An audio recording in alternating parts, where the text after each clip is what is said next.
आपने पूछा कुंडली जागरण है क्या, या कुंडली जागृत क्यों करते हैं। ठीक है ना। तो देखो, मैं पहले भी आपको बताया, पूर्वत में बता चुका हूँ, फिर मैं बता दूंगा आपको। कुंडली जागरण जो है ना, यह कुंडली जागरण का जो सफ़र है ना, ये शरीर का सफ़र है। कुंडली जागरण यानी शरीर की चेतना को जगाना।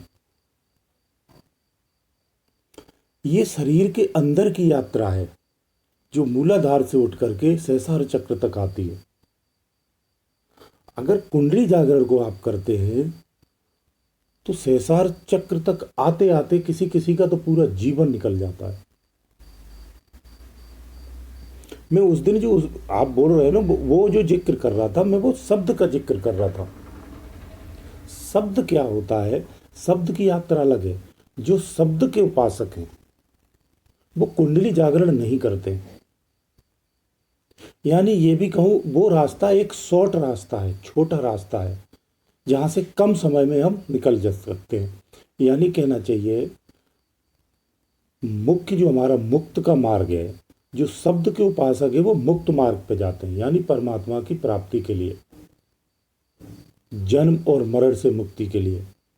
तो जो संसार को छोड़ के उस अदृश्य दुनिया में जाते हैं, उस चेतन सत्ता में लय होने के लिए, जो मार्ग है वो लंबा मार्ग हो जाता है। और ये दूसरा मार्ग जो मैं जिसकी बात कर रहा था, ये छोटा मार्ग होता है।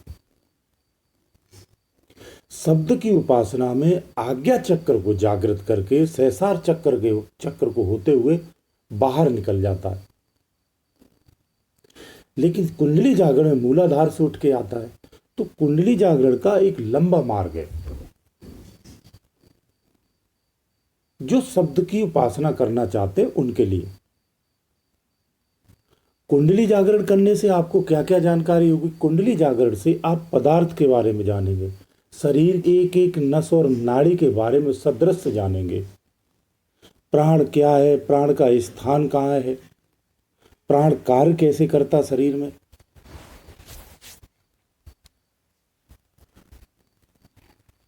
बुद्धि क्या है, मन क्या है, विचार क्या है, कैसे उत्पन्न होते हैं, हमारा मन कैसे कार्य करता है, किस स्थान पर रहता है,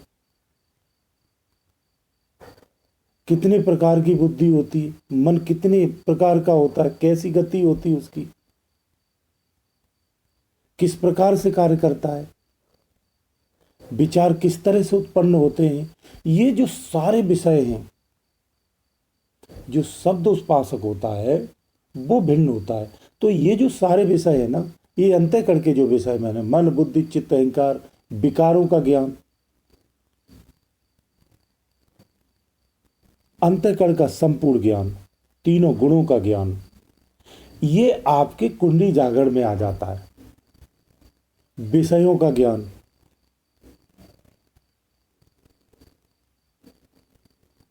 प्रकृति और पदार्थ का ज्ञान, जड़ और चेतन का ज्ञान, इनका भास होता है। तो ये सारे सब्जेक्ट आपके कुंडली जागरण में आते हैं। यानी ये शरीर के अंदर की यात्रा, शरीर के बाहर की नहीं है, सहस्रार चक्र से बाहर की यात्रा होती है। तो मुख्य यात्रा तो वही है, जो शब्दोपासक होते हैं वो आज्ञा चक्र को जागा करके सहस्रार चक्र से पार होकर के ब्रह्मांड से पार निकल जाते हैं, और वो ब्रह्मांड की यात्रा करते हैं। उसमें हमारा छोटा सा जीवन होता है। अगर हम कुंडली से जागरण करके जाएंगे तो मार्ग लंबा हो जाता है। तो शब्द उपासक बाकी चक्रों के का भेद छोड़ करके वो आज्ञा चक्र को जगा करके और सीधा उन्मुखी हो जाते हैं। ये कुंडली और शब्द उपासना दोनों का ये भेद है,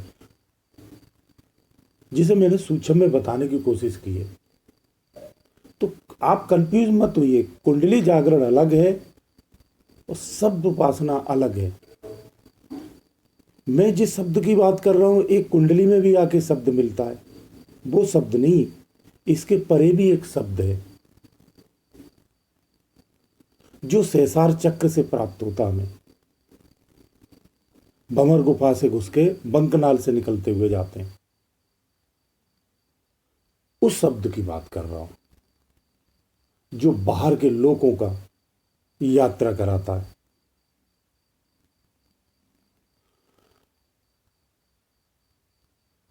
ये दोनों का भेद इस प्रकार से है। तो आप कुंडली को बोध शब्द से नहीं जोड़े हैं ना। कुंडली शरीर की साधना है, शरीर के अंदर की यात्रा है। शरीर के बाहर की यात्रा शब्द के माध्यम से होती है, वो यात्रा अलग है। तो वैसे आपको सामान्य भाषा में कहा जाए तो हमें शब्द की ही उपासना करनी चाहिए, कुंडली जागरण में नहीं उलझना चाहिए। फिर भी देखिए, सारी चीजें अपनी जगह महत्वपूर्ण है। जो शब्द के उपासक है, जो मुक्ति के उपासक हैं, वो शब्द की ही साधना करते हैं। और जिन्हें संसार के वैभव और सुखों की लालसा से जो किया जाता है, वो कुंडली जागरण करते हैं, उन्हें सिद्धियां मिलती हैं, धन वैभव और सुख संपदा और मान सम्मान मिलता समाज से। इस भावना से करते वो कुंडली जागरण करते हैं। इसके अलावा भी एक मार्ग है। तो अपने अपने उद्देश्य के हिसाब से किया जाता है। मार्गों को भिन्नता समझना बहुत जरूरी है। नाद साधना भी इसी में आ जाती है। नाद साधना शब्द साधना में भी आती है। तो शब्द साधना में अनहद आता है, कुंडली जागरण में नाद साधना आती है। नाद और अनहद, आप हमारा पिछला वीडियो देखेंगे तो उससे आपको पता चलेगा कि नाद किसे कहते हैं, अनहद किसे कहते हैं। दोनों के मार्ग भिन्न हैं। जब कुंडली जागरण में हम नाद का इस्तेमाल करते हैं, शब्द के जागरण में अनहद का प्रयोग करते हैं। गुरुदेव दयालु।